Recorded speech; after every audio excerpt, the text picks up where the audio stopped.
It has been a while coming, but finally Operation Ember Rise for Rainbow Six Siege has at last launched, and I'm really happy about this. And today I wanted to take some time to go over the changes that have happened this season, mostly the new operators and the new content I think they bring, and also just discussing my thoughts on it and perhaps the applications of this new content, because I think this season could be a pretty good season in terms of refreshing the game, bringing new things to the table.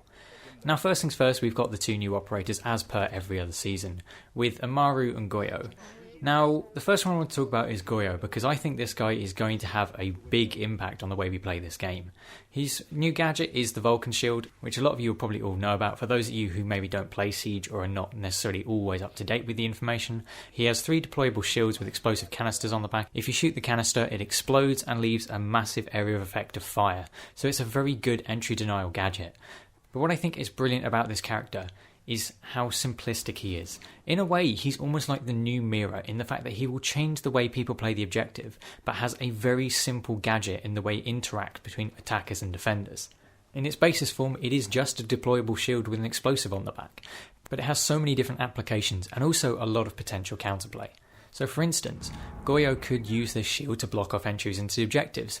As of the first couple of days of the season, that is how a lot of people are using him. They're just using his shields to block doorways into the bomb sites, which can be a valid tactic. If it comes down to a last minute push, it can stall the attackers and win you around.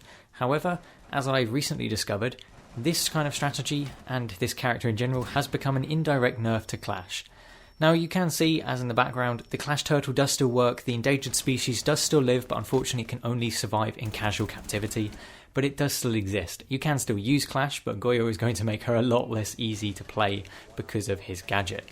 But the issue that Goyo has with the strategy of blocking off entries to the objective is that if the attackers get in and plant the diffuser, it makes it a lot more difficult to counter-defuse, because the attackers can then use the exact same trick against the defenders. They blow up the canister and the defenders are locked out for a good few seconds, which will cost them valuable time for a retake. But then an alternate way to use this gadget is to actually place the shields in locations that will block off main choke points, force the enemies to go a different way around the objective, or stall out their attack entirely. This, I think, is going to be the more long-term meta for this character, is finding ways to change the flow of the map. Essentially, he will be another castle, causing attackers to have to adapt their attack and adapt their push to avoid his gadget or deal with it. But he also shares a trait with Alibi in that he can play huge mind games with the attackers. As soon as the attackers know he's on the field, if they see a shield, they're going to want to know what kind of shield that is. It will seem rather pointless to use a lot of utility trying to take out one of these shields if it just turns out to be a regular deployable shield, because it means there's still his gadget littered around the map, and that is going to cause a lot of mind games, perhaps some moments of hesitation for attackers, and that is going to add to the useful attributes of this character. He not only can stall attacks by the use of his gadget, he has a lot of potential applications, and he also causes the attackers to be unsure of their surroundings. Unless they drone out the shield or they just go balls to the wall and decide they're going to destroy every shield they see, they're not going to know, is this a shield an actual threat? And that is what I think makes his character so interesting. He has a lot of potential, and I'm really looking forward to being able to eventually play him in a few weeks when I've got enough renown and we're able to buy new characters as non-season pass holders. And then the second character is Amaru, and she's captured most of the headlines because she has a grappling hook. She can very quickly get through windows or up to balconies or rooftops, which is in some ways a very cool ability. It does look very good for trailers and gameplay.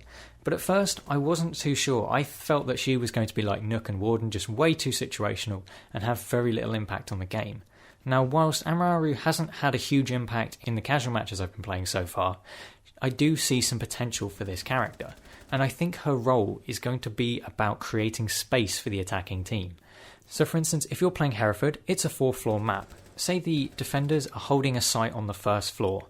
What Amaru could do is then grapple her way up to the second or third floors and then clear the map out that way. She will start taking control of the map and working out where the defenders are, without them necessarily being able to do much to stop her. She will start taking map control, and once she does get into a fight, she will then be distracting the defenders from the rest of her team, who can then push in and start to take control of the building. I feel like she's going to essentially be a distraction pick for the attacking team. I don't think she's necessarily a character that teams will build really hardcore strategies around. I think she's going to be more of a reactionary character. Perhaps the enemy team is roaming a little bit too much, then you pick Amaru, so you create some space, you cause a distraction so that your team can push in the building and not allow the roamers to have as much of an impact. It gives the attackers some space and some breathing room, which is what a lot of people struggle with, but it requires her to execute that push successfully.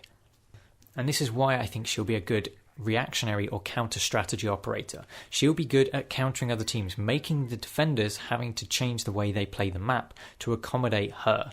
And that is going to be quite powerful for very coordinated teams. I don't think she's going to have much of an impact for most players, but for the higher levels, she could be a very good counter strategy operator.